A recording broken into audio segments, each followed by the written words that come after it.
आप सभी मित्रों को मेरा नमस्कार। मैं आपका अजीज साथी रमेश सोनी मंडावरा आज आपके बीच फिर एक बार हाजिर हूँ मुद्दों की बात, मुद्दों की चर्चा लेकर।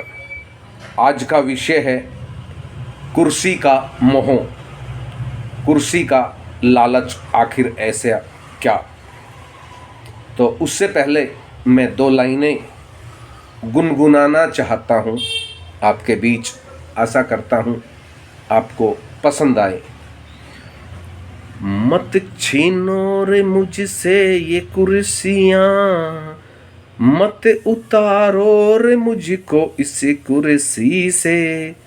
अब तो जब नींद आती है तब भी सपने में कुर्सी ही दिखाई देती है। मत छीनो रे मुझसे कुर्सी, मत लो रे मुझसे कुर्सी। मैंने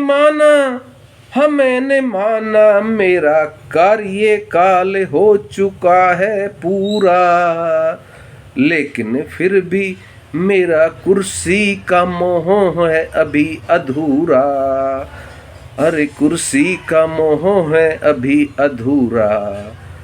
मत लो रे कुर्सी तुम।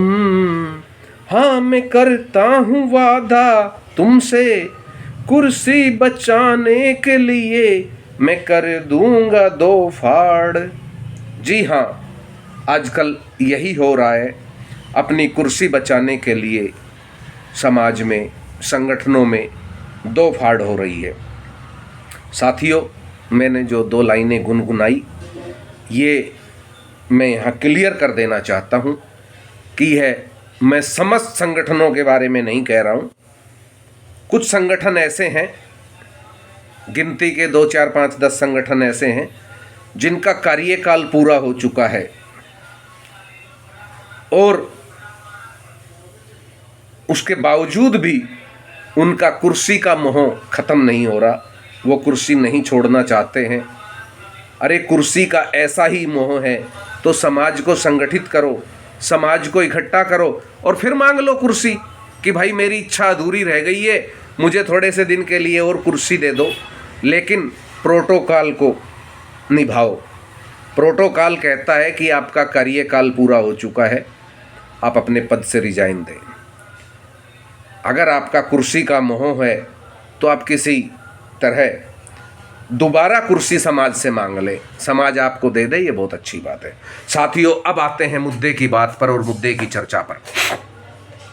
ऐसा अक्सर देखा गया है संगठनों में कि कार्यकाल पूरा होने के बाद भी चंद संगठन ऐसे हैं जिनके प्रधानों ने दोबारा चुनाव नहीं कराए। आखिर ऐसा क्यों? क्या लालसा है इसके पीछे उनकी? यह समझ से बाहर है। क्या उनको कुर्सी का इतना तगड़ा मोह है कि वे कुर्सी को छोड़ना नहीं चाहते, कुर्सी से चिपका रहना चाहते हैं?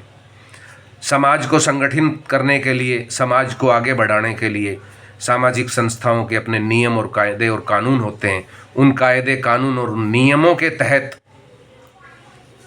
इन संगठन के ऐसे नेताओं को जिनको कुर्सी का मोह है, उन्हें कुर्सी त्याग देनी चाहिए उन नियमों के आधार पर,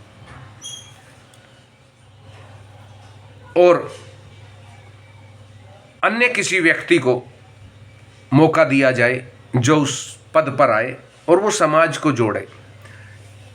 अक्सर देखा जाता है कि एक व्यक्ति जब संगठन में आता है तो वह कुछ अच्छा करता है, लेकिन उस व्यक्ति को सारी जिंदगी नहीं रहना।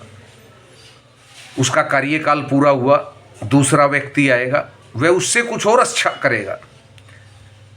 इसलिए यह विधि का विधान है और भारत सरकार की गाइडलाइन है कि कार्यकाल पूरा होने के बाद स्वयं त्यागपत्र दे देना चाहिए, ताकि दूसरे लोग, समाज चुन सके। चुनाव विधि से, विधान से कराए जा सके या सर्वसम्मति से कराए जा सके। तो आखिर यही समझ नहीं आया आज तक कि हमें तो कुर्सी का ऐसा क्या लोभ है लोगों को कि कार्यकाल पूरा होने के बाद भी वह कुर्सी छोड़ना नहीं चाहते। यह एक सोचने वाली बात है और गंभीर विषय है। समाज को इस पर विचार करना चाहिए। और मैं तो समाज के बंधुओं से भी कहना चाहता हूं कि अगर कार्यकाल पूरा हो चुका है तो आप लोग आवाज़ क्यों नहीं उठाते कि समाज में चुनाव कराए जाएं। इस आवाज़ को उठाइए और अपने अपने स्तर पर अपने अपने समाज में चुनाव कराइए। और आपको लगता है कि यही व्यक्ति योग्य है तो उसे दोबारा बनाएं। मैं यह नहीं कह रहा उनको हटा दो। अगर आपको लगता है कि यह व्यक्ति योग्य है और इन्हें दोबारा मौका देना चाहिए तो इन्हें ही दोबारा मौका दे दो, लेकिन सिस्टम में और प्रोटोकॉल के तहत चुनाव होना बहुत ज़रूरी है। जय हिंद साथियों।